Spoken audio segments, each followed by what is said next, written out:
This is DawgNation Postgame, brought to you by R.S. Andrews, Kroger, Pella Windows and Doors, Cercheros, Lassiter Tractor, White's Pools, the UGA Bookstore, and Jittery Joe's Coffee. Now here's your host, Brandon Adams.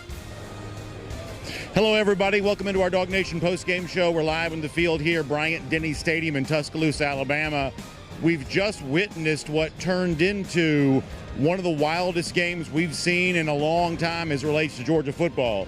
The final score is going to say 41-34, really obviously a tale of kind of two halves, where Alabama builds a huge lead against Georgia to begin the game. Georgia attempts a furious comeback, and ultimately that falls just a little bit short. Let me give you two quick opinions here, and then we're going to kind of roll through and find out what Davin Bellamy has to say. We'll also invite you to join us via phones today here, there as well, or by clicking the link, I should say, for those of you watching on video. Obviously, a loss takes on a little bit of a different context in 2024 than it would have in previous years. Used to be 4 teams made the college football playoff, now it's 12. There's obviously a little bit more margin for error. So any kind of individual result, you got to be careful not to make too much of it, because simply there is a lot of football left for Georgia to overcome all of this. I'll also say that Georgia deserves a lot of credit for not folding the tents and quitting here tonight. Obviously, they gave it a game effort to actually take the lead and have a chance, briefly anyway, to win this game. But, and this is admittedly where I'm going to come across as maybe a little bit of a wet blanket tonight, I don't think the Georgia comeback should obscure the fact that Georgia's really got no excuse for being down that big to begin the game. I just think Georgia of a team is of a magnitude that it should not be building for itself that big of a deficit, and we should not be talking about such a slow start for Georgia once again. Against the likes of Clemson and Kentucky, that doesn't doom you. Against Alabama tonight, here in its own stadium, obviously that was the case. So there is a lot of room to discuss the good and the bad and everything else in between from this football game. And obviously here on Saturday nights, you've grown to appreciate the opinion of Davin Bellamy. So let me bring in Davin, who's played in games like this, who's left his heart and soul out on the field in games like this. And I guess, Davin, let me start with where I just was. I'm going to give Georgia a lot of credit for attempting the comeback, but I do have to admit I view it as pretty problematic that Georgia was even in the situation where it needed such a furious comeback. And if it wasn't so unsuccessful on both sides of the ball to begin the game, then obviously Alabama left a lot of opportunities that could have really turned into a Georgia win. But unfortunately tonight, the Dogs just dug themselves too big of a hole to begin the game. Am I wrong for saying that? You know what, Brandon, you're definitely not wrong. You know, I definitely think just us being down, 30-7 at half is just, it shouldn't happen, especially when we know we have to take away Jalen Milroe. And to see what he did in the first half kind of shows that, either the game plan wasn't gathered, about the guys and, stopping him, or there wasn't a game plan at all in stopping him. And I think tonight, Jalen Milroe, he hushed up a lot of the naysayers. I mean, he delivered the ball, from the pocket, and he did what he does with his legs. So I definitely think just the lack of, knowing where he is and always having eyes on him, and just to let that guy who he's supposed to take away, you let the main guy, have a career day where he had 300 total yards, before the third quarter. I just think it's inexcusable. Yeah, why do you think it is that Milroe had so much success to begin the game, other than being obviously a terrific football player, which I believe he proved himself tonight to be? But, it's 4 drives to begin the game for Alabama. All of those result in touchdowns. Milroe with his arm, Milroe with the legs. What was it, either him doing so well or maybe Georgia just not getting him to the ground, finishing off tackles? What did you attribute the fact that Georgia's had so much trouble with Jalen Milroe to begin this game? Well, I think, I always heard a great coach say, you hide things, in a win. And we played Tennessee State, their quarterback rushed for a lot of yards on us too. But because of the opponent and because of, we came out with a win, that we didn't make a big deal out of it. But I just think just the lack of being accounted for. And it's such shocking to me, because a Kirby Smart defense usually takes away your best player and takes away what you do the best. And we know that he's the heart and he's the head of the snake. And just to have him do what he did, I think either the guys didn't grasp the game plan, or they just didn't, execute it. I think that's exactly right. We got a lot with Davin Bellamy coming up. Also, if you want to click the link, be a part of the show, we'll take your calls tonight. You can weigh in on what almost went right for Georgia in the comeback and what went wrong as Georgia found itself in a big deficit at the half here today. I believe is it Dave in Syracuse first up here in our DawgNation postgame show? Dave, go ahead here tonight. Let's do Frank in Syracuse. That's my fault. Frank in Syracuse, you're next up on our DawgNation postgame show. Frank, what did you think about the game tonight? Hey, no problem, Brandon. Thanks for having me again. It was definitely a little tough to watch to start the game out. To see those 4 straight drives, we weren't in the game defensively or offensively. Carson Beck looked completely lost. He was telegraphing throws. It was easy for Alabama, a team with that much talent. It was too easy for them to just see exactly where Carson was going with everything. He didn't look like he had the stuff. Defense, we couldn't tackle for worth anything. To get that, what was it, the 3rd and 20, and we have a hand on him, and Milroe still gets a first down. It just put us so far behind. It was disappointing to watch. I have a couple Alabama buddies. Unfortunately, they're buddies, I guess, but they're good dudes. But we were, texting back and forth, and just, they went to bed halfway through. Even though we knew there's a lot of time left, they went to bed. Unfortunately, they missed a great game in the second half, but just too many mistakes where we didn't seem in it. You could say a couple calls didn't go our way, but I like how aggressive Carson came out to start the game.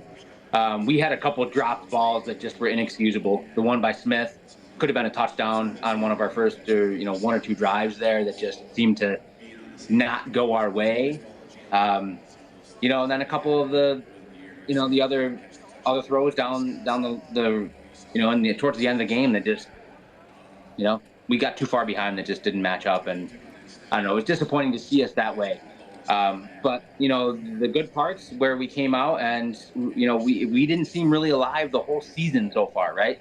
We're undefeated, 3-0 going in. We dropped to number 2, but did it ever really seem like we were alive? Did it seem like Carson Beck, after all this talk about taking over the team and coming in for Stetson and finally getting his chance, looking great last year, the one loss, it didn't ever really seem to fully connect.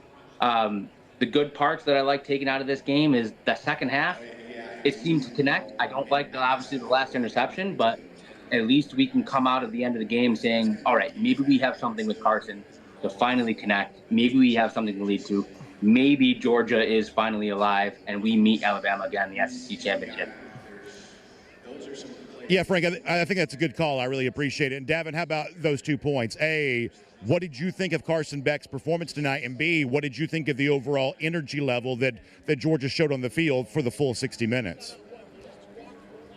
Just to speak on the energy level, usually this game is played, neutral site. Even when I played this game, this game is played in the dome. So those games are pretty close, and both teams are coming out, and you got an even amount of Georgia fans. You have an even amount of, Bama fans. So that first drive of the crowd's, anxiety is not there. But when you're playing on the road, man, especially in a game like this, it's just tougher to get going because, like I said, this game is usually played on a neutral site. So now one team has the home field advantage, and that usually, isn't the case.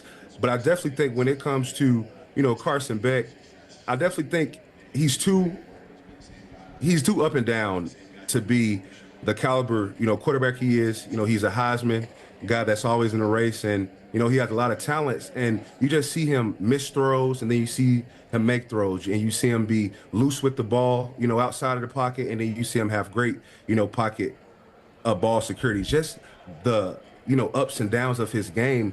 You usually don't want to see that in a senior, quarterback, especially who's, been around the block for a bit. But just to, take some pressure off him, like me and you spoke about, in our previous weeks, who's going to be that go-getter guy?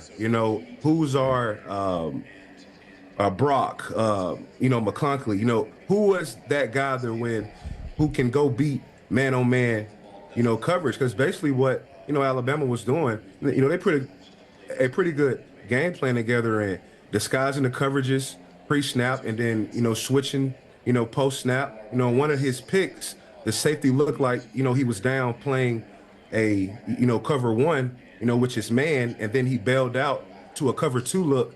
So I definitely think as a senior QB, you definitely want your quarterback to see those things. And that kind of just leads me to, I felt like Alabama's defensive coordinator kind of outsmarted Bobo, a little bit with some of the pressures that that they were bringing, and our wide receiver just got to get off, one-on-one, coverage, man. Yeah. So he definitely has to be better in just being more consistent, but he definitely needs some help, and we need a go-to guy who we can just really go get it done for us. And as Davin talks about the offense, we'll show you the stats on the screen here. Obviously, by the time it's all said and done, both these teams get up above 500 yards of total offense in the game, but almost all of that for Alabama, or at least a huge portion of that, coming in the first half. And then for Georgia, a lot of that in the second half, obviously, as that comeback attempt falls short. Dave and Raleigh, you're next up here in our DawgNation postgame show. Dave, what did you think tonight about a Georgia effort at a comeback that came up just a little bit short in a very ugly first half that made it even necessary? Well, BA, first off, I love your show. I try to listen to you live every day on DawgNation. I appreciate what you do. My wife actually booked us on a Utopia cruise, by the way, because of you. So want to give you that awesome, shout Dave. out. I appreciate that.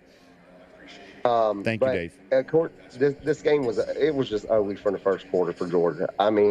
Our defense was just not there. Our coordinators were just not there. Bobo, look here, you can call me a Bobo hater all you want. I've hated Bobo since the Mark Richt era. I just don't like the man. I just don't like the way he does things.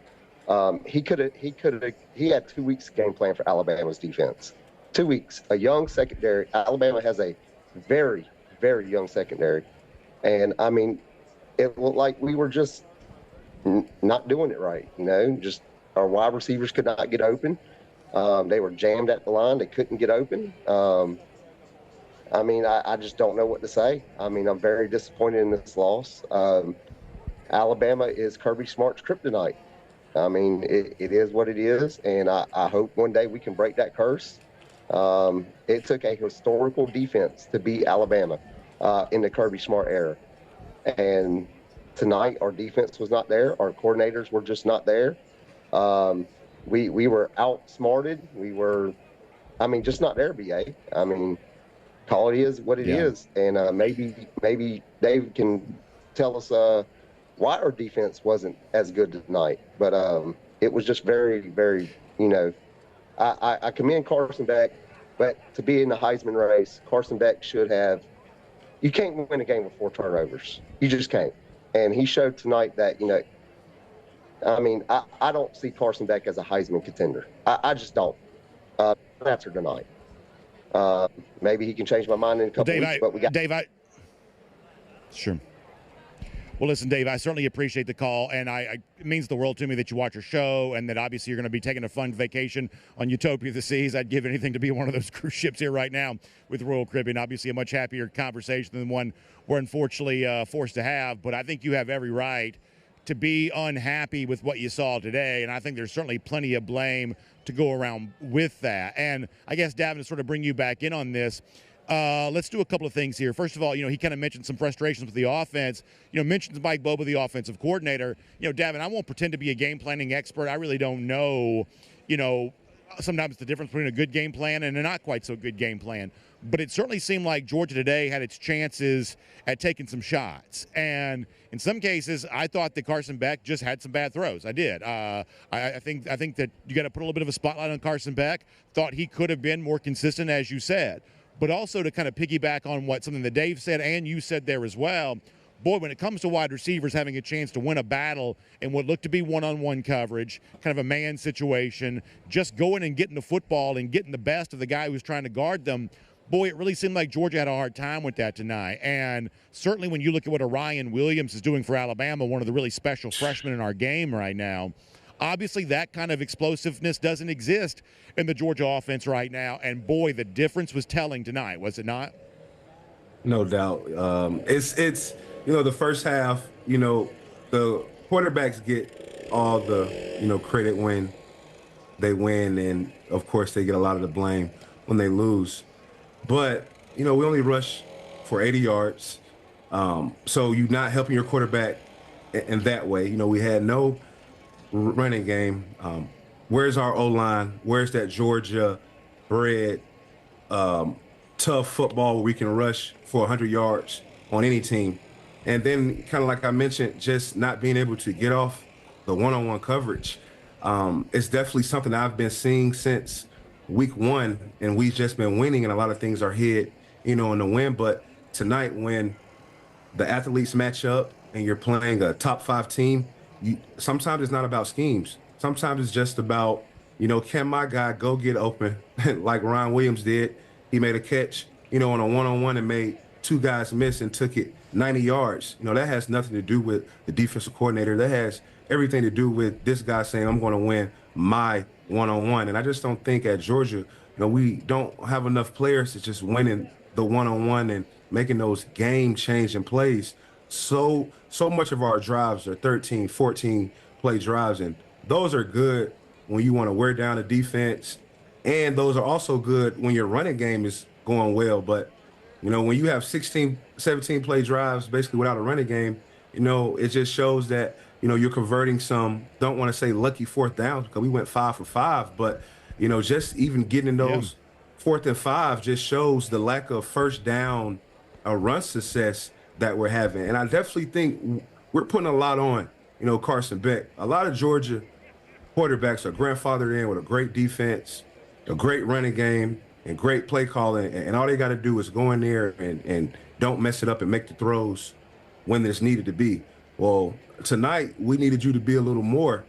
And with the outsource of the Georgia team, as in the defense not playing how we're used to it playing, the running game, or not having that top running back that can go break a game for us, that's hindering Carson Beck's performance, because we are asking him to throw the ball 30-plus times a game when that's really, in my opinion, that's not how a Georgia team is made, for success. So he's playing a little bit out of character right now. And from the outside, looking in, tonight he was kind of asked to do more than he usually is because the other factors of the Georgia team just weren't playing well. I mean, I just don't see us playing well in any facet of the game until the second half. And I tip my hat off to Kirby Smart and the coaching staff for making the halftime adjustments, because that's where you see the difference in these teams where, the talent's the same, but the adjustments that Kirby Smart was able to make just shows what type of coach he is. But our players on either side of the ball, in my opinion, just weren't there. I mean, if we had more time, I can go deep into the pass rush. I tweeted, when it's 2 minutes and 30 seconds to go and your quarterback gives you the lead, that's when the closer comes out.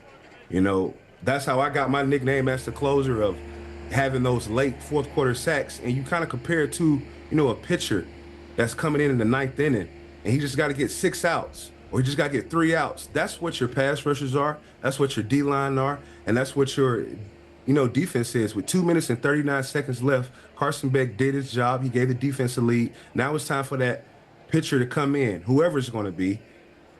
It was Ringo one year. It was Aziz another year. But who is that guy when it's 2 minutes and 39 seconds to come and say, all right, show's over, I'm going to close the curtains? And I definitely think, that was missing. Yeah, and I agree with you. And listen, I've got great respect for the Georgia defense, and I believe they'll have better games this season than what they played tonight. But, Davin, tonight, Kalen DeBoer comes to the SEC from the Pac-12. This felt like a Pac-12 football game where one team builds a huge lead, another team tries to come back. where there's almost no defense to speak of, including, as you said, and this is just, I mean, there's no other way to say this. This was incredibly demoralizing that Georgia fought all the way back to finally get the lead and essentially gave it back on the very next play on another sort of circus catch for Ryan Williams, where the Georgia defense was essentially flailing in air trying to stop him. And listen, Davin, you were part of great defenses at Georgia. There have been great defenses at Georgia essentially every year since you've been there. But when you look at the missed tackles tonight, when you look at the inability to kind of do anything, with Milroe in terms of, stopping the design runs, or just this was so different than what we've kind of come to expect from Georgia. And I don't know if Georgia just set such a high standard for a couple of years that just simply can't be matched moving forward, or if there's something else. But gosh, it just sort of felt like Georgia was holding on for dear life in a way. In previous years, the Georgia defense would have dictated the pace of the game, but tonight it was sort of wishing and hoping that you could get yourself a couple of stops to get back in the game, and unfortunately just not quite enough. No doubt, Brandon. And when I take my analyst, shades off and just judge off the eye, the speed's not there in the defense that I'm used to seeing. Usually Georgia defenses are so fast that they just overwhelm the offense in the way that we swarm, to the ball and swarm around the quarterback. To me, that speed isn't just there. And the Alabama team just looked more faster and more electric. And for the first time, tonight, Georgia just looked a step slower. And especially on the defense side of the ball, that's not usually what you see. And that's kind of just what my eyes say. Brandon, it was we just looked slow, and he brought that, Pac-12, offense, and now he has a guy that's running the show, who's an athletic freak, and he spaced the field out, and Georgia just didn't look athletically good enough to stay in front of the Alabama wide receivers. They just didn't look athletically good enough to stop Jalen Milroe. So, it just felt like tonight Georgia was just a step slower, which, we're not used to seeing. Yeah, to my audience, I would say what Davin's saying right there is one of those, I think, big takeaways and sort of bold statements from this game that when you think about on both sides of the ball, the dynamic athletes, the sort of wow moments, I think most of that tonight was coming from Alabama players. Certainly Milroe, certainly Ryan Williams, maybe in more of their defensive guys, where it just seemed like Georgia, with all the athletes that we obviously expect Georgia to have and probably believe they do have, tonight it certainly seemed like Georgia was having a really hard time matching the athleticism of the Crimson Tide. And as Davin says, eye-opening for him, I believe eye-opening for all of us, and obviously one of the huge differences in the game. Davin, a couple more minutes with you. I also want to show this on the screen here for a moment. A little tail of the tape when it comes to the rushing yards in this game. One of the things you're going to see, pretty big total here from Alabama. And one of the big differences that Kalen DeBoer, I would say in comparison to Nick Saban, DeBoer's offenses have always been a little bit more about quarterback run. And so you're going to see more of that from Alabama. I'm talking about design run too, not just the scramble, right, not just the takeoff when it breaks down, but the actual design run. I think they probably have done more of that, and I think that's a lot of what they're doing with Milroe right now.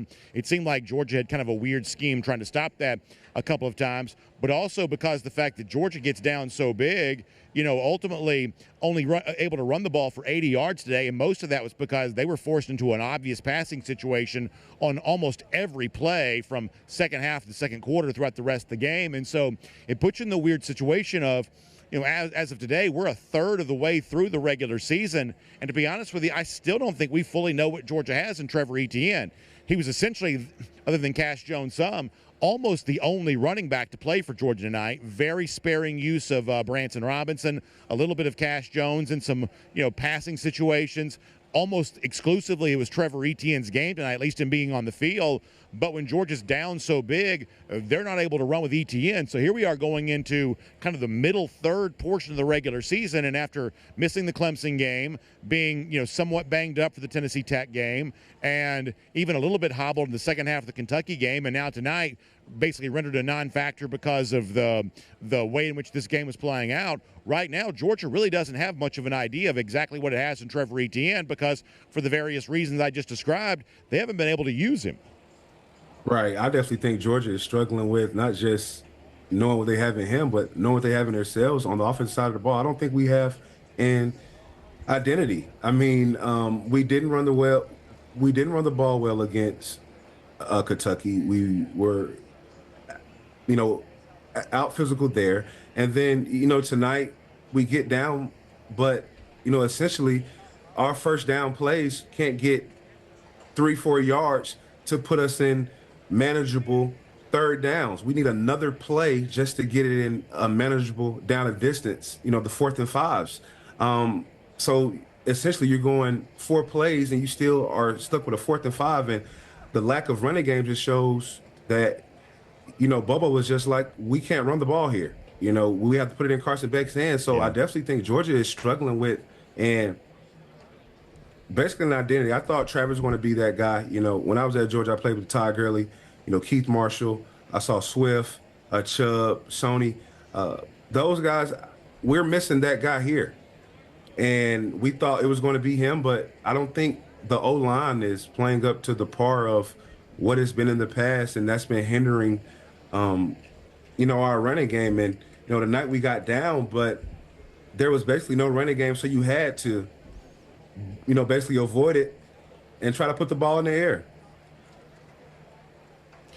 I think you're absolutely right, Davin. Your analysis is always spot on. Before we say goodbye to you here on a late Saturday night, how about a final thought of everything that we saw today? Obviously, it got kind of more entertaining, exciting towards the end, but obviously a huge mess there in the first half. So how about a final thought from you? I was being very negative, but there's always, a silver lining. This game is always played, on a neutral site. And today it was played on another game in the SEC that's on the road. And that's always tough. I don't care who it is. But it's even more tough when it has the rivalry and the ingredients that this has. And, you're playing the number 4 team, in the country. We barked a lot on Carson Beck, but essentially, he made the plays in the second half in the late game that he needed to make. And those still are positive things to take away. And Georgia fought and never looked, at the scoreboard. And it's a game of inches, in the SEC. And this game is basically, the second half was similar to the game of Kentucky. They was an inch away from losing or winning the game, and the same thing happened, today. So definitely we wanted to win, but the second half, performance shows me that this team has the grit and the discipline and the championship DNA to continue, to go, to the national championship. And with having to win 18 games now to win the national championship, and with how tough the SEC is, it's kind of a joke to think any team would run the table. So there are going to be some losses. Now, what team can bounce back from that in this tough conference and, come out, as champions? So I definitely think it's some good things to take away from this game, though. Davin, I think that's well said. I appreciate your time. Obviously, we'll see you this week on DawgNation Daily. Thanks for being here as a part of our DawgNation Postgame show. Sounds good, Brandon. Go Dogs. Go Dogs indeed. Still go Dogs even after a loss. Now, obviously, we're here on the field at Bryant-Denny Stadium. We're going to be asked to move over here a little bit. So let me kind of transition here to what we often do. What did Kirby Smart think about this loss to Alabama? Let's hear from Georgia coach Kirby Smart, then we'll get back to your phone calls. Also, Jeff Sintel joins us here, too. It's our DawgNation postgame show. We're live on the field at Bryant-Denny Stadium. I got to move over a little bit before I get kicked off, so let's use this moment to hear from Kirby Smart right now. Well, obviously, one hell of a game. Great atmosphere, a lot of respect for Alabama's team, their fans, the venue. It was one hell of a game. Tale of two halves. Obviously, we were not really prepared, and that falls on me in the first half. We didn't do a great job, especially defensively. But we also gave them short field, and with a short field and a quarterback like Milroe, it creates a lot of tough times. I am extremely proud of our team at halftime. I thought our coaches made good adjustments. Everybody was positive, and I talked to them. I told them, I said, look, guys, I've been in the stadium down to Texas A&M probably just as bad, and came back to make it a game and had a chance to win the game and didn't make more plays than Alabama. So a lot of credit to them. And for us, humility is always a week away. We got to go get ready for another tough opponent coming to our place. So that I'll open it up. Kirby, what did you do different in the second half to kind of defend Milroe versus the first half? Well, we probably weren't as aggressive. We were more aggressive in the first half and took some chances and probably got hit on some things that, they did a good job of packaging run and pass with him. And, he's hard to defend, but when he's 28 of 31 or what it was at halftime, he was, I don't know what it was, but it was not very many incompletions. He's really hard to defend.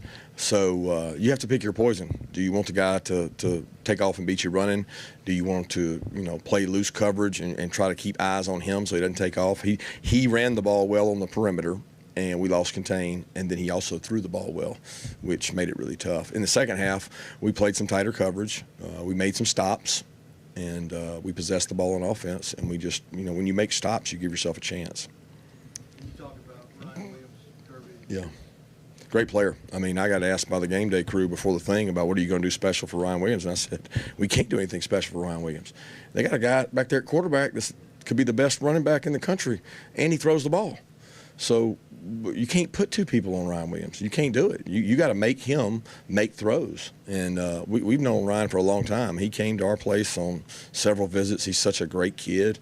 He's extremely fast and elusive, and he's got great ball skills. Malachi had really good coverage on him on a double move. He got on top of Malachi. And, if I had to do it over again, we would challenge him more and get up on him. We were off a lot. But the play he made was actually in press coverage there late. And, that's okay to give that up. That's hard. But we caught that ball on them. But you got to tackle them.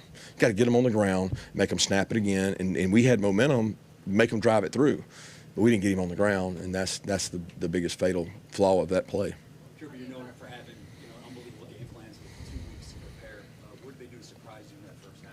I don't know if it's a surprise. We turned the ball over, I don't know how many times, 2 or 3 in the short field, and they did a really good job in the red area. We were going to make All right, Milroe so if you throw want the to hear ball the in rest the of red the area. Kirby Smart press conference, make sure you check out the DawgNation YouTube page. You can hear more of that, Kirby's thoughts on kind of what went wrong as Georgia loses tonight to Alabama. Big deficit, the comeback attempt.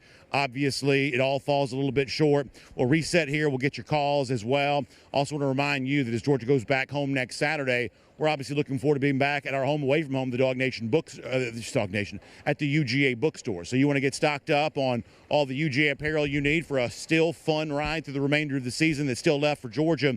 UGA bookstore, the best place to get all of that. So we'll see you next week for our DawgNation postgame show live at the UGA bookstore, hopefully talking about a rivalry win against Auburn.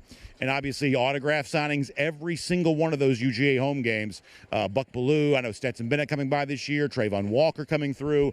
A huge list of autograph guests all on their way for the DawgNation postgame show and for game day there at the UGA bookstore. So make sure you check all of that out. All right, so if you're watching across all video platforms, by the way, we had to move over a little bit, so I want to thank Jeff Sintel for kind of helping me get in place in sort of a new spot here. We're going to hear from Jeff here in a moment. Let me kind of reset where I was. We'll invite your calls, and we'll talk about what was obviously tonight a very weird night for Georgia.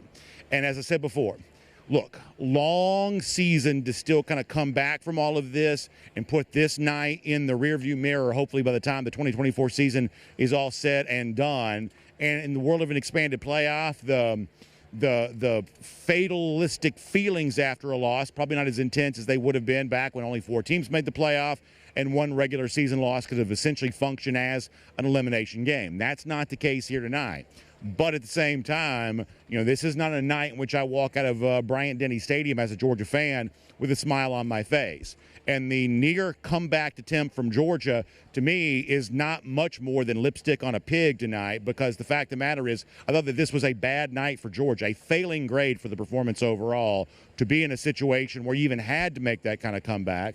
And so much of this was so consistent with what Georgia games have been now for going on almost 2 years, and certainly a couple of times here in the 2024 season there as well, where you build yourself kind of a slow start, and in a situation like Clemson or a situation like Kentucky, that's not necessarily a death knell. But on the road at Alabama, that becomes a huge problem, and tonight it was indeed that for UGA. So your thoughts here, join us via the link on any of the comment sections, Facebook, YouTube, DawgNation.com. We'll get a chance to hear from you. We'll also hear from Jeff Sintel coming up in just a moment there as well. Next up, though, Michael, you're in the state of Georgia. Obviously, we're looking forward to your reaction. Michael, what'd you think tonight as Georgia comes up a little bit short against Alabama? Yeah, obviously tough game. I think obviously the team came out a little sluggish to start. I think Carson Beck did a great job of coming back late in the second half. Obviously, some things to clean up on the secondary. Obviously, there were some big plays there that probably could have been prevented. I don't think, obviously, this is the end of Georgia's season. I think they got a lot of talent on that team. Obviously, a tough schedule going forward on the SEC.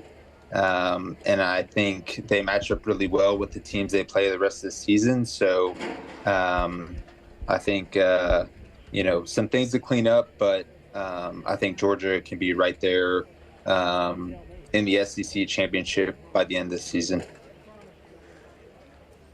Michael, I think it's a really good call, obviously striking the optimistic tone there. And what Michael says is that, obviously this one loss, not enough to end Georgia's season. And I think that's true. And I think that's an important thing to have in the discussion as Jeff Sintel joins us here. But at the same time, if Georgia plays many more games like they played tonight, and they have played like this in portions of every game they've played thus far this season, then the idea of competing for a national championship, even being in the college football playoff, it's essentially a pipe dream. You can't play like you did tonight, and you can't play like you have for long stretches of this season and be in the discussion for the national championship at the end of the year. Good news is, plenty of time to correct that. Bad news is, the list of things that Georgia needs to correct right now is pretty long. Yeah, there's a lot to look at there. I mean, I guess you start with the 28-point hole. I think you used appropriate phrasing when you said kind of lipstick on a pig. Carson Beck's line, I think he was 5 out of 14 with 2 picks for 44 yards at the half. Somehow he finishes with 439 yards on 50 attempts. Arian Smith and Dylan Bell. I think, to be honest with you, a lot of those yards were empty calories. I mean, I'm not trying to be overly negative, but a lot of Carson's passing yards tonight were empty calories. Well, so, you guys heard from Kirby Smart a little bit. One of the things he expanded on with that is one of the questions was, how did it come so much easier when it was so difficult, tremendously difficult in the first half? And Kirby basically equated it to, we're taking 4 downs right now. It's 4 down territory. So you get an extra down, you get an extra percentage, you get an extra throw to try and make it work. I mean, really, Brandon, everybody, the things that stick out to me is the first half of this game, Georgia really had no answers for Jalen Milroe. Kirby even said so afterward. He said he could be the best back in the country, and he's your quarterback. And when he throws like that and he's on and they're catching, they're really tough to beat. And then, Brandon, when Milroe kind of got contained, Kirby said that they played more aggressive.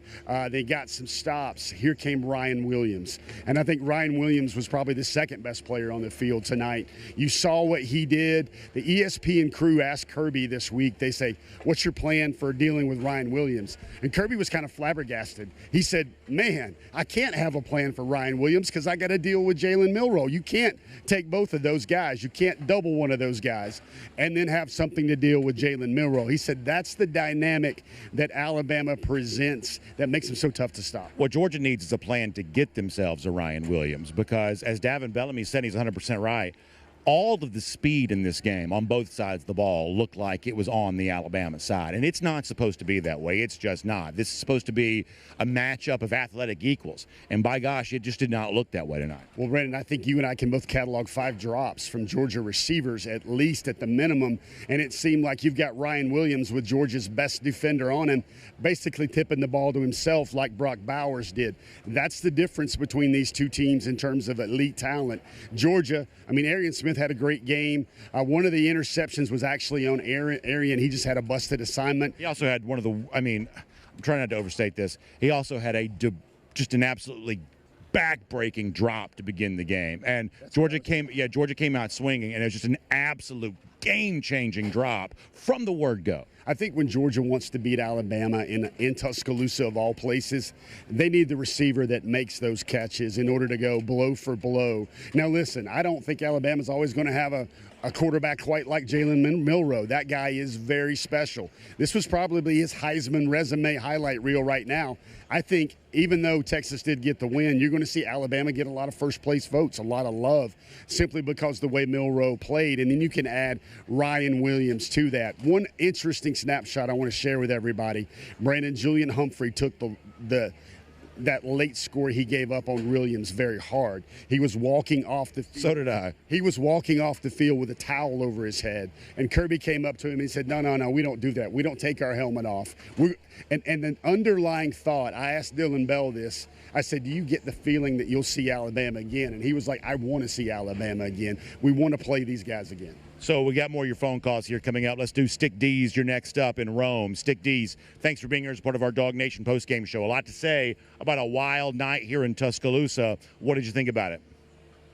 Well, I thought it was a game of momentum changes. That offensive pass interference that was a big momentum changer in the first quarter. You know, they were up 7. We were driving the ball down. We would have been on their 30, but it got called back when it shouldn't have. So, but you can't change that.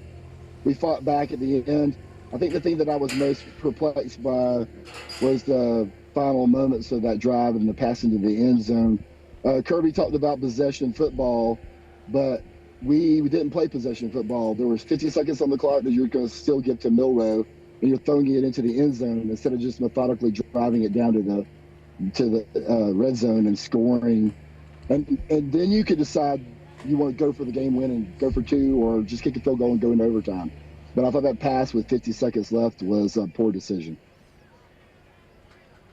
Well, Stick D's, I appreciate the call, the discussion there about what ultimately ended up being the game-ending interception for Georgia on the attempt to his Colby Young in the end zone, right? They were going to there. They took 2 shots to him on back-to-back series trying to get that on. Yeah, so I really felt like if Georgia had any attempt to win this game, they're going to have to try to hit something kind of quick. And then, coming down to the end, look, we talked about this last night for one of our DawgNation Invasion events, that I think that Georgia thought it could exploit the Alabama secondary, because obviously there have been moments this year when receivers against Alabama have been running wide open. But right now, honestly, this is an overstatement just in the heat of the moment. Georgia's ability to exploit that didn't look anything all that more special than what Wisconsin and South Florida and teams like that were able to do. Georgia didn't look any more remarkable or special than those teams we've already seen Alabama play this year, at least until the final moments of this game, when obviously Alabama was in a very different headspace. So here's one point. I don't know if your clip with Kirby captured it, but this is something he said to me that moved the dial in the post game. Beck has the 3 interceptions. We already cataloged that one of them was not his fault. Kirby Smart said that. But the game includes 4 turnovers. Remind you, Georgia did not turn the ball over once this season coming into this game. And one of the things that Kirby lamented in the post game locker room is he said, okay, it's early in the fourth quarter. You know that play where it's first down, Carson's scrambling and he loses the ball? I think Quay Russaw, another 5-star from the state of Alabama, Georgia wanted, he forces the fumble. And Kirby's main coaching point there was he said, you know what, Carson, it's first down. We don't need that right now. Throw the ball away. We didn't need you to have to summon up something great when we had 3 more downs right there, Brennan. I think that was probably Beck's most costly turnover. Let's go to Jonathan in Maryland. Jonathan, you're next up on our DawgNation postgame show. What'd you think tonight, Jonathan, as Georgia? All right, we'll get back to the phones here coming up in just a moment here. Yeah, so, Jeff, obviously a lot of blame to kind of go around. What has happened to the Georgia defense, though? We're talking to Davin Bellamy about this a moment ago, that, Kalen DeBoer comes here from the Pac-12. Tonight, this really looked like a Pac-12 game. And, frankly, I've been saying all week long, can there be a moment here in which we're reminded that Nick Saban's no longer the coach of Alabama? Well, the Crimson Tide going into essentially, hibernation after building such a big lead, that's the kind of thing you sort of assume an Alabama coach team never would do. That was the moment in which you could kind of exploit the absence of Nick Saban here. But unfortunately tonight, Georgia just simply not able to do that. Let's go to Greg and McDonough. Greg, you're next up on the DawgNation postgame show. Greg, what'd you think tonight? Georgia loses here at Alabama. Hey, look, my blood pressure was up, and my wife and kids were scared to speak to me. It was a tough one for us. But I think for a lot of talk about receivers, I think we got playmakers. I mean, we talking about running the ball. I mean, we was down 30 in the first half, so running the ball I don't think would have helped much. So I understand. I think Bobo called a good game. I think it came a lot down to execution. And also, I think when we go back and watch this game, that we'll see that a lot of players was open. A lot of our receivers was open. I mean, the tight end, we got 2 touchdown passes. Austin Lucky, Arian Smith had 132 yards. Dylan Bell did the same thing that the young wide receiver did for. I mean, he had. I think that wide receiver had about 200 yards, but Dylan Bell was maybe 120. So I think people are frustrated, but I think when they go back, cooler heads prevail. They look at the game as far as from the wide receiver standpoint. I mean, Beck struggled with layering the ball. He was throwing the ball behind wide receivers a lot. So I don't think we need we do need a go-to wide receiver, but I think you got to pick your poison. You can't get everything. So we also got to remember this last point that Alabama's coach, even Kirby said in his halftime speech, he said that he never seen Milrow. They showed different things. They wasn't blitzing a lot. We seen that, so they was confusing Beck, and also we haven't seen Milrow in empty a lot. So I think they emptied the clip on us. So I think once we play them again, we'll be able to, because I mean, the cat's out of the bag now. So I think we'll match. I think that's a really good call. I think you bring up a lot of good points. And I think one of the prevailing takeaways here, Jeff, it's a game that had a lot of moments. There was a lot of exciting things that happened for Georgia in the second half, fourth quarter, a lot of really bad things that made every single one of those moments necessary here. So you can sort of grab hold of whatever you want to. And, you know, that caller there kind of brings the point of, hey, maybe you do build on the fact that you did finally start hitting some explosives late. And listen, I'm the last one in the world that wants to be a wet blanket. I'm not quite so sure how much I believe in that, because I think that Alabama became a very different team once it had a big lead. I think it became easier to exploit because of the score. I don't think you can look at what Georgia was doing without taking that into consideration.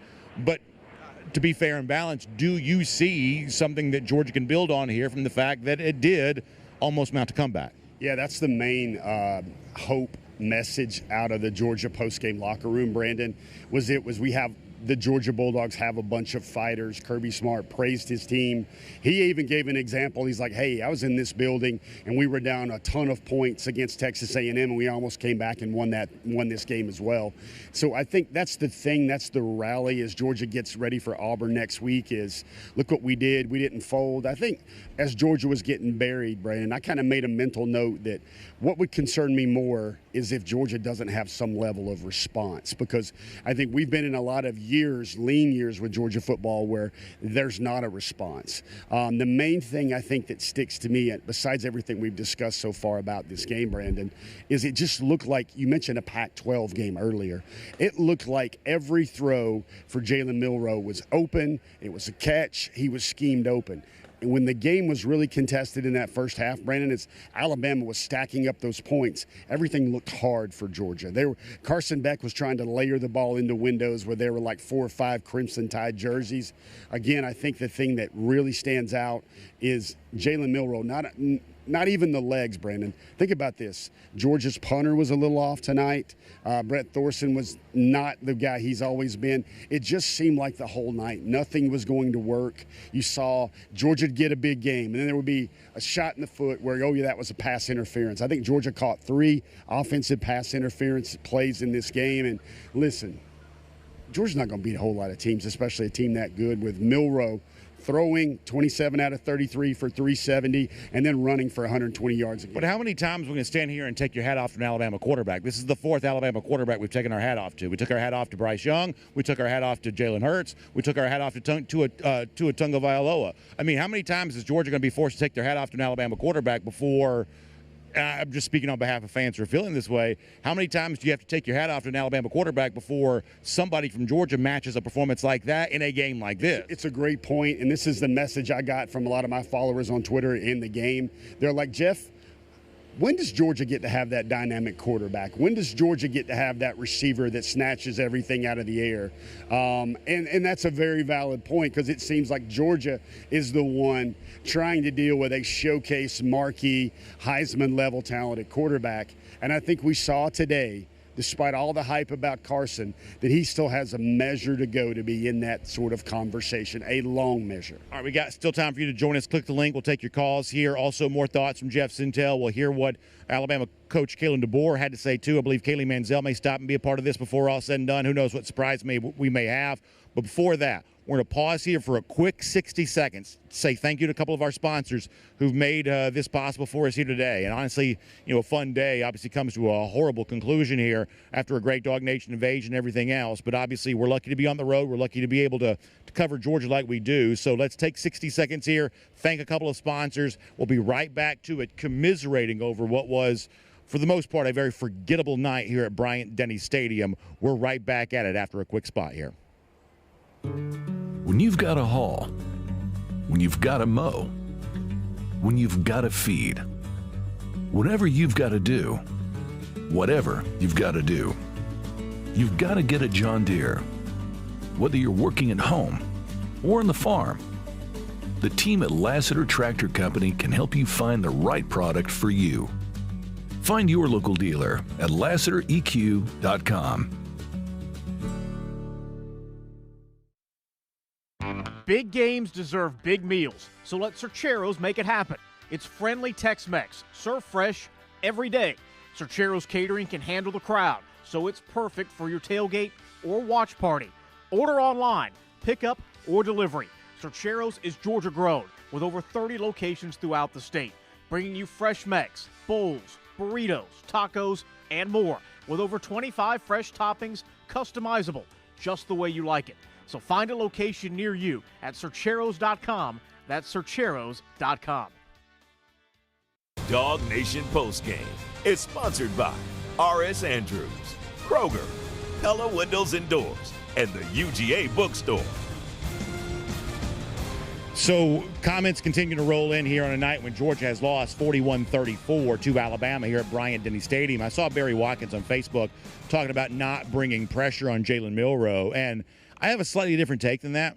The truth is, and listen, I don't pretend to know more than I do. I'm not an X's and O's expert. I'm not a former coach. I'm not a former player. I say that all the time.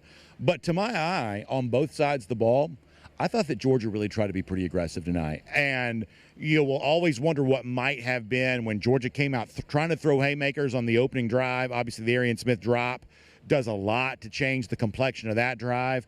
But it was an aggressive start for Georgia, at least in terms of the kinds of plays they were calling.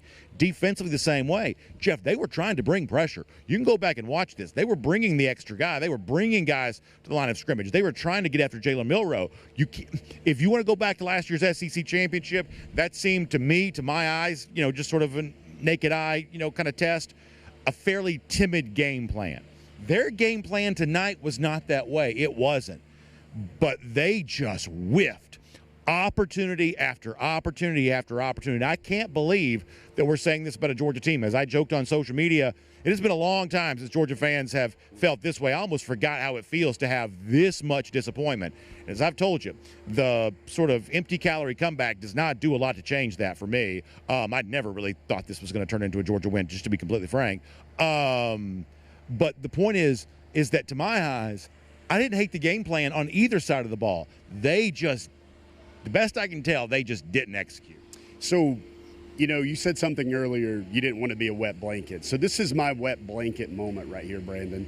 And I guess this is again, folks, this is just how I feel.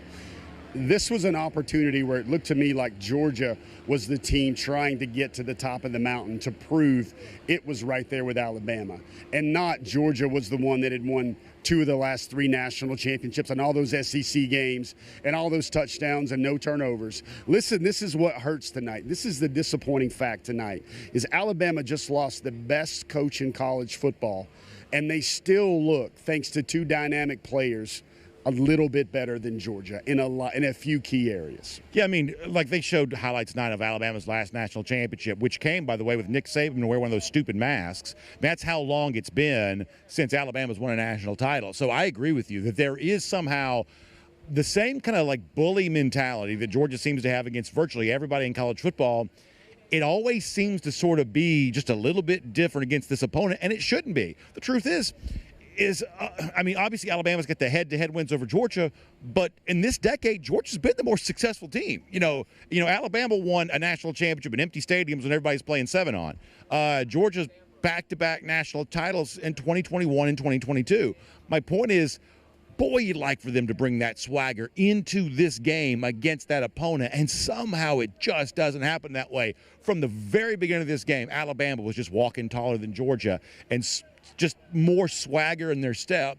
It just seemed that way than what Georgia was bringing to the table. Brandon, one thing coaches love is they love bulletin board material. The things Jalen Milroe said, and he literally backed him up tonight. I don't know if you saw it. He takes a victory lap all around the stadium. He kind of almost blows kisses at the fans.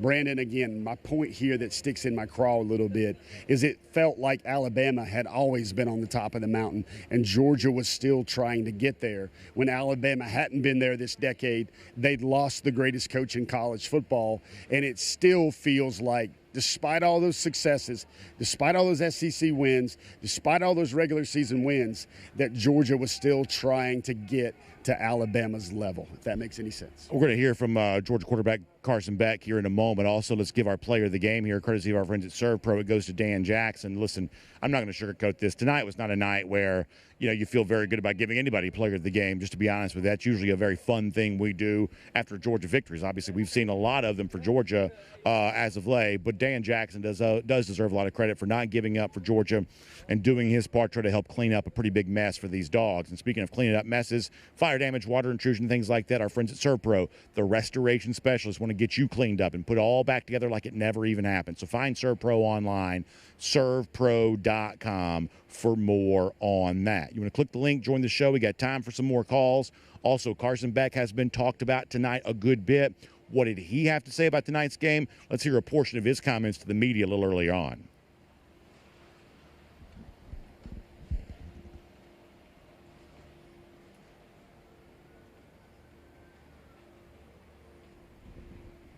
What do you think my emotions are? I'm really proud of our guys and how we fought. Obviously, I'm upset. I'm not big on moral victories. I believe in winning and losing, and we lost, but we fought hard, and that's something to be proud of.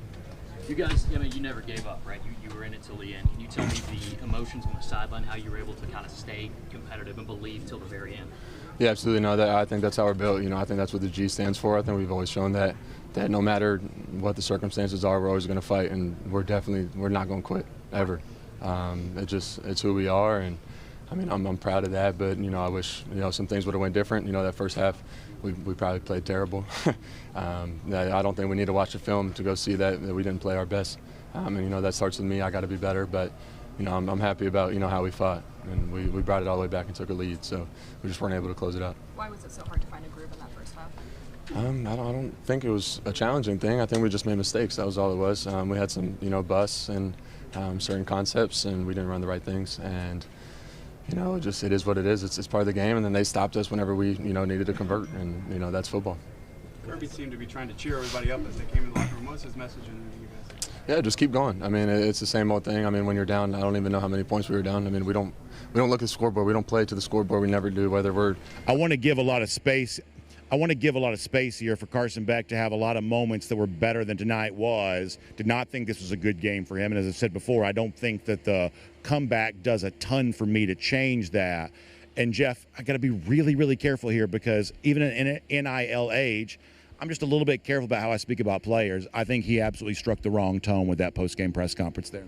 Yeah, it was one of those things that, Carson didn't get a lot of time with the media. It was obviously not his finest hour. Brendan, don't ever use the word moral victory ever again. I didn't say that. No, you did not. He did. Yeah, so here's what I think, Brandon. We thought that Carson Beck playing bad was last year against Alabama in the SEC championship game, if I'm correct here. And I thought this was a different Carson Beck where struggled, looked lost. I didn't really think I thought he should just take all those deep shots because that's the one read he had where he was throwing it into tight Alabama coverage, especially over the middle.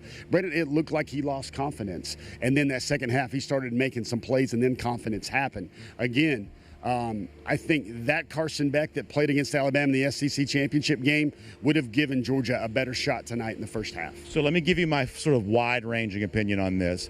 I became a really big fan of Carson Beck a year ago, and I remain a big fan of his to this day. Carson Beck really won me over. After having been here for a few years, I really learned to really, I'm talking about as a fan of the game, really love Carson a year ago just because I just liked his demeanor. I like what he does.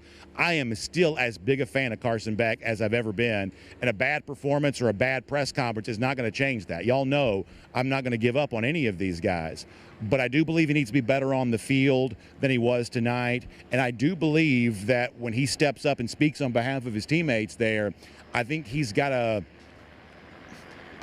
realize the severity of the moment. I think he stopped short of that right there.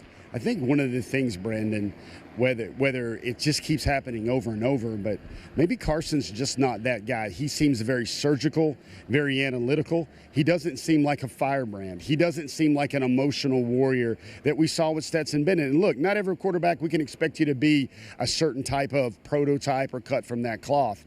But it seems body language is something there with Carson, especially when things don't go right. And he needs things to go right, and then he almost feels like a different player. Again, it's going to be supersized by NIL. I'm going to say one thing here in Carson's defense. I saw a lot of people on social media. I saw a lot of people saying put 14 in, put Gunner in. My personal opinion, you don't put Gunner Stockton into a game like this when it got out of hand, 28-0, 28-7. So let's say this together because I'm pretty sure you and I both agree that all of this can be changed with like one really good performance. I mean, 4 quarters worth of good football in a game that matters, and that can change the entire trajectory of the season for him and for Georgia. I don't mean empty calories against a prevent defense. I mean a real full 60-minute game performance. I believe Carson Beck's got that in him. I believe it's coming sooner rather than later, and I think the entire conversation around him changes. I really do. So we may get on him, or at least I might get on him a little bit tonight for how he played, but I truly, genuinely believe he's got better football in him than what he has shown for the first third of this regular season. And fair or unfair, this is the world you live in when you're Carson Beck and you're Georgia's QB1 and the NIL happens and the team leader things happen. Brendan, we're going to judge him differently simply because he's that good of a player. When they say first-round pick, when they say potential number 1 overall pick, I want to be very frank. Carson's legacy at Georgia is going to be judged by the very biggest games. And he's probably going to practice and feel very salty until he gets another Texas or he gets another Missouri or he gets another Tennessee, because those are the games when Carson Beck has to put his stamp on the Georgia football game plan, the stat sheet, the box sheet, and the overall outcome, because he has that type of ability. I want to get Kaylee Manziel here. How about a final thought from you, Jeff? Just again, I want to say this again. If you guys are just jumping in, if you're traveling, the most disappointing thing to me here, if I was writing columns and game stories right now, is Alabama loses Saban, and it still looks like, thanks to Ryan Williams, thanks to obviously Jalen Monroe with a great performance, that Georgia is still trying to catch its nemesis, Alabama, on a very disappointing night in Tuscaloosa. All right, good stuff, Jeff Sintel. Let's bring Kaylee Manziel on in here there as well. Kaylee's been doing a great job all day long, obviously for our DawgNation pregame, and now popping in here after having a chance. You get a chance to hear from Alabama coach Kalen DeBoer tonight? Yeah, I did. I mean, you couldn't hide the smile on his face. He was beaming. A lot of praise for Ryan Williams. Very little talk of Georgia, but from the second you walked in that room, you didn't even have to listen to him speak. You knew exactly what he was feeling in that moment. So for me, and this doesn't really matter all that much, so I won't spend a lot of time on it, if he walks out of here feeling too good about himself, then I think he's actually making a pretty big mistake, because one of the things I said to, I forget if it was Davin or Jeff a little earlier, was one of the things I said is all week long I've been kind of hoping for a moment in which we were reminded, oh yeah, it's not the all-time great Nick Saban, it's Kalen DeBoer. Well, we actually kind of got that tonight, because if Nick Saban's coaching this game, you can't imagine after having built a 28-0 lead or whatever the thing was, that suddenly Alabama would cede so much ground back to Georgia. To me, that's the kind of thing that a Kalen DeBoer does that a Nick Saban would never do. And so, yeah, Alabama gets a chance to write its own history because they're the one that won the game tonight. But, boy, that's the kind of thing that if you're a Bama fan, the back corner of your mind somehow, some way, and it may not be exploited by Georgia, because who knows if Georgia's going to be good enough to do it, but you had to be pretty nervous if you're a Crimson Tide fan tonight, watching this rookie coach in the SEC try to fumble his way and get out of here with the lead. And he ultimately almost gave it back to Georgia, but ultimately just not quite enough. Well, I think if you're an Alabama fan, you walk away from this game tonight probably on top of the world because you've got the win, but you're riding on that high from immediately after the game. I think tomorrow when reality sets in, that's when you really start thinking about what happened here, the comeback that almost happened. And I was also surprised in listening to the Alabama media. I thought that there would be more questions directed about the comeback that Georgia was making, but nobody seemed to focus on that. So I think if you're an Alabama fan, you wake up tomorrow and the reality really sets in, like, okay, this could have been a completely different outcome. You've got to be proud of it tonight, but also when they go back and watch that tape, I think there's going to be some things that were exposed. So you and I were sitting beside each other during the game, and I mean, just tell me, like, are you mostly, as you kind of, the emotions here, is it, okay, 12-team playoff, still plenty of room for Georgia to still be everywhere it wants to be, figuring some stuff out? I mean, to be honest with you, this has been mostly a negative tone for me on the show. I thought Georgia played a really bad football game, inexplicably bad, and the final score, I think, only slightly obscures the actual truth of the game. Are you more glass half full of, hey, a lot of time left, a lot of opportunities left, or do you leave here thinking, gosh, how is it that Georgia could have played as bad as they did for long stretches tonight? I mean, I think it's a little bit of both because what we saw in those final minutes from them it shows that they do have some promise. But I mean, you have to be disappointed. I thought that based on their performance, not just one side of the ball, both offense and defense in that first half, I thought the team deserved to lose tonight based on how they played. You had 2 weeks to prepare for this game. I know you did everything in your power over the last 2 weeks to prepare as much as you could, but everything about Alabama was better tonight. There's no disguising that. You can't rewrite the narrative that we saw tonight. And I'm hoping that moving forward, this will be that wake-up call that maybe they've needed all along. I thought it was going to come at Texas, but it comes earlier in the season. But based on what we saw, I don't think that this is the last time that these two teams will play this season. You're doing a great job. Thank you. Kaylee Manziel there, good stuff from her. Make sure you're always checking out DawgNation Game Day before the games, obviously at DawgNation at large on Thursday nights. Really good stuff there on the DawgNation video channels. Let me also give a shout out to our friends at Royal Caribbean. Obviously, we normally do cruising around the SEC courtesy of Royal Caribbean. The truth is, I can't talk a lot about that tonight. Oklahoma goes in, Auburn loses again. Fun upset in the SEC earlier this afternoon. Kentucky beats Ole Miss. A lot of that was a lot of fun, and normally the kind of thing we'd be hooping and hollering about here right now.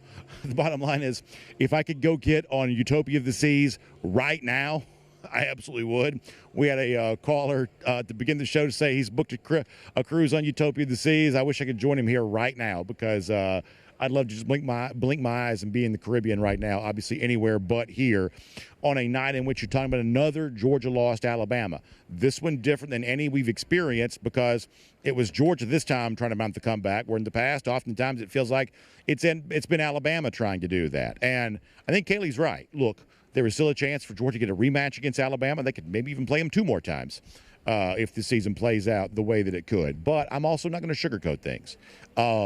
Right now, on the appearance of this game, it seems like it's a lot more likely that Alabama would be in the SEC championship. Perhaps it would that Georgia would be in there. Doesn't mean that it can't happen, but Georgia right now has got a lot to work on. And the good news is they've got plenty of space for that to happen. Starting next week, back at home against Auburn, and over the course of the next couple of weeks, of course, a huge showdown coming in Austin against the Texas Longhorns. That game doesn't get any easier regardless of the result here today, but perhaps a little bit more pressure on Georgia now because the Dogs come up short against the Alabama Crimson Tide. We're going to go home. We're going to try to rest here for a little bit, go back to the hotel, and be on our way back to the great state of Georgia tomorrow. And it's still a great state, and the Dogs are still great. We still love them as much as we ever did. And then we'll be back on Monday on DawgNation Daily, trying to figure out where they go from here and what needs to happen and what perhaps is being said behind the scenes privately that doesn't quite match some of the more, I guess, muted tones of some of the post-game comments there, because behind the scenes, Georgia's probably furious and looking forward to getting back to work here and kind of correcting the record of what a lot of people thought they saw from UGA here today. So the final score is 41-34, not the result we were looking for. Haven't had a chance to do too many of these post-game shows after losses, But you know what? Sometimes that's what the job dictates must be done. Tonight was one of those nights. Thanks to everybody back in our studio for staying up late, including our good buddy Jay Black, obviously Davin Bellamy, Jeff Sintel, Kaylee Mansell, everybody who made Cody Chavins, of course, so much of the video stuff we use. Obviously, graphic work being done, our buddy Danny, everybody else there, getting all that done. So really appreciate all of that. And we will obviously look forward to seeing you back here on Monday and talk about what happens next after a Georgia loss to Alabama. Thank you for being a part of our DawgNation Postgame show live on the field here at Bryant-Denny Stadium.